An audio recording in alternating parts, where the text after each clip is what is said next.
Hello दोस्तों, स्वागत है आप सभी का आपके इस यूट्यूब चैनल दी वन लाइनर में। दोस्तों, काफ़ी दिनों से मैं फैमिली फंक्शंस में बिज़ी था। इस वजह से पिछले लगभग 2 महीने से मैंने इस चैनल पर कोई भी वीडियो या लेक्चर नहीं लिया है। और फंक्शन के कुछ दिनों बाद मेरी मम्मी की तबीयत भी ख़राब हो गई थी, जिसके वजह से मैं काफ़ी लंबे समय तक इस चैनल पर इनएक्टिव था। खैर, अब सब कुछ नॉर्मल है, तो हम सीधे टॉपिक पर आते हैं। जैसा कि आप सभी ने थंबनेल पर पढ़ ही लिया होगा कि एनएमडीसी एग्ज़ाम्स को कैसे क्रैक किया जाए। मैंने एनएमडीसी एग्ज़ाम्स को क्रैक करने के लिए क्या स्ट्रेटेजी अपनाई, क्या मैंने पढ़ा, क्या मेरा एग्ज़ाम रहा, एग्ज़ाम्स का एक्सपीरियंस रहा, सब कुछ आपके साथ शेयर करूँगा। दोस्तों, सबसे पहले सिलेबस की बात की जाए तो इलेक्ट्रिकल 30 नंबर का आता है। मैंने मेंटेनेंस असिस्टेंट इलेक्ट्रिकल के लिए किरंदुल कॉम्प्लेक्स में अप्लाई किया था। तो इलेक्ट्रिकल के 30 नंबर के 30 क्वेश्चन आते हैं, जिसमें से मैंने 28 क्वेश्चन सही सही बनाए थे।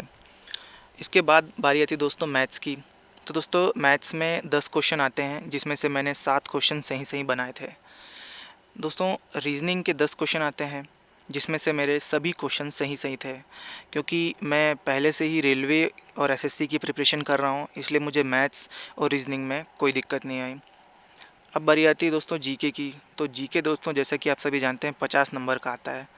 और जीके आप सभी की तरह मैंने भी सोचा था कि नॉर्मली एसएससी और रेलवे में जैसे पूछा जाता है, इंडियन हिस्ट्री, पॉलिटी, नदी पहाड़ परियोजनाएं, इस प्रकार के कुछ क्वेश्चन पूछे जाएंगे। बट वहाँ जाने के बाद मुझे पता चला पेपर देखने पर कि लोकल डिस्ट्रिक्ट जो है उससे रिलेटेड कुछ 8-10 क्वेश्चन आए हैं, और बाकी 35-40 क्वेश्चन जो बचे हुए थे वो सारे गोंडी भाषा, उनकी संस्कृति, जनजातियों पर आधारित थे। ओवरऑल दोस्तों, मैंने 100 में से 66 मार्क्स ऑब्टेन किए, और मार्क्स के अकॉर्डिंग मेरी रैंक 31 आई थी। 20 पोस्ट थी अनरिजर्व की, जिसके लिए 1:3 में 67 कैंडिडेट्स को सेलेक्ट किया गया था, और उसमें से मेरी 31 रैंक थी। उसके बाद दोस्तों, ट्रेड टेस्ट या कह लीजिए लेवल 2 टेस्ट जो था, उसमें मैंने बहुत ही अच्छा परफॉर्म किया था, और 100 में से 75 नंबर मेरे आए थे। अब दोस्तों, ये तो रही कि मेरे मार्क्स कितने आए थे। अब बात आती कि मैंने पढ़ा क्या क्या था।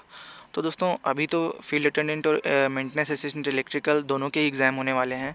फील्ड अटेंडेंस छत्तीसगढ़ के लिए होने वाले हैं, और मेंटेनेंस असिस्टेंट जो है कर्नाटका डोनीमले कॉम्प्लेक्स, वहाँ के लिए होने वाले हैं। तो ये वीडियो दोस्तों दोनों के लिए ही हेल्पफुल है।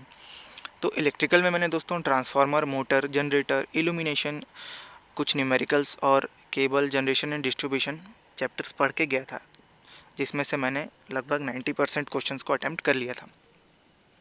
इसके बाद दोस्तों, मैथ्स में मैंने simple interest, compound interest, LCM and HCF, time, speed and distance, boat and stream, mixture, age, ratio, pipe and cistern, trigonometry, simplification जैसे चैप्टर पढ़े थे।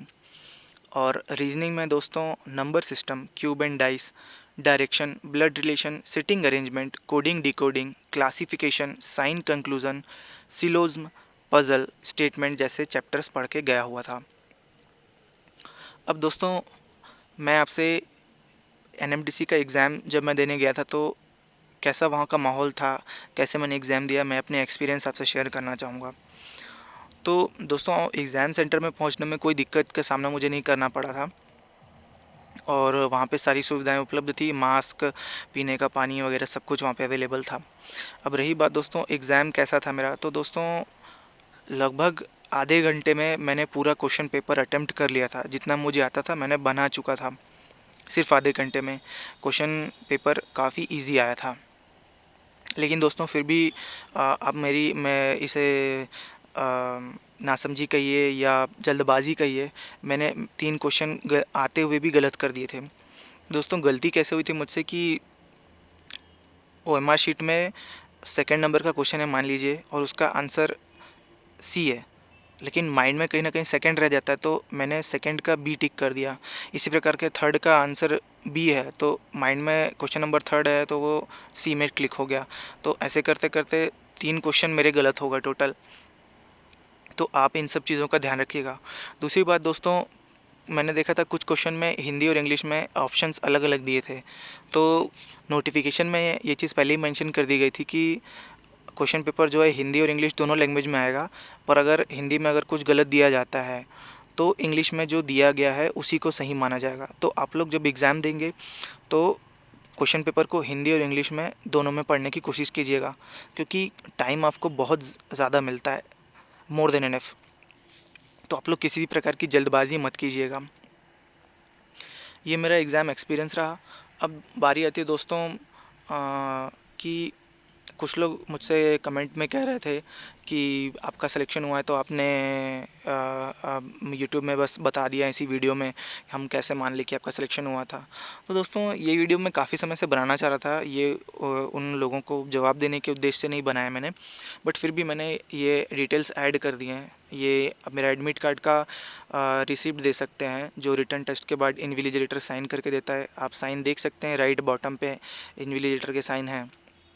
उसके बाद दोस्तों रिटर्न टेस्ट पे जो सिलेक्शन लिस्ट आई थी 67 कैंडिडेट्स की, तो आप सीरियल नंबर 106 में देख सकते हैं मेरा नाम है। अनरिजर्व कैटेगरी से 66 मार्क्स आए थे। इसके बाद दोस्तों ये लेवल 2 का जो ट्रेड टेस्ट का जो एडमिट कार्ड था वो आया हुआ था। तो सेंट्रल वर्कशॉप बचेली में मेरा सेंटर था जहाँ पर मेरे प्रैक्टिकल और वाइवा लिया गया था। और ये मेरा ट्रेड टेस्ट का रिज़ल्ट है जो मैंने क्वालिफाई कर लिया था। इसमें मार्क्स नहीं लिखे हुए हैं, एक्चुअली मुझे मार्क्स ऐसे पता चले थे कि 2 इन्विजिलेटर आए हुए थे, उनमें से एक क्वेश्चन पूछ रहा था और एक लिख रहा था।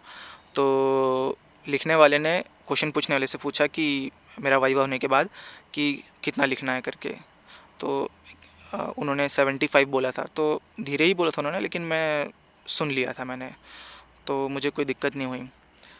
और इसके बाद दोस्तों एक वीडियो और आने वाली है जिसमें आपको एनएमडीसी का सिलेक्शन प्रोसेस कैसा है और आप लोगों को कैसे एग्ज़ाम अटेम्प्ट करना चाहिए, सारी चीज़ें मैं आपसे शेयर करूंगा। वो वीडियो भी आपके लिए काफ़ी हेल्पफुल होगी और आई होप ये वीडियो आपको काफ़ी इन्फॉर्मेशन दे रही होगी। अगर आपको कुछ इन्फॉर्मेशन इसमें से मिल रही है, आपको ये वीडियो अच्छी लगी, तो इसे लाइक और शेयर ज़रूर कीजिएगा। और ऐसी वीडियो के लिए और जॉब अपडेट्स के लिए हमारे चैनल को सब्सक्राइब ज़रूर कर लीजिएगा।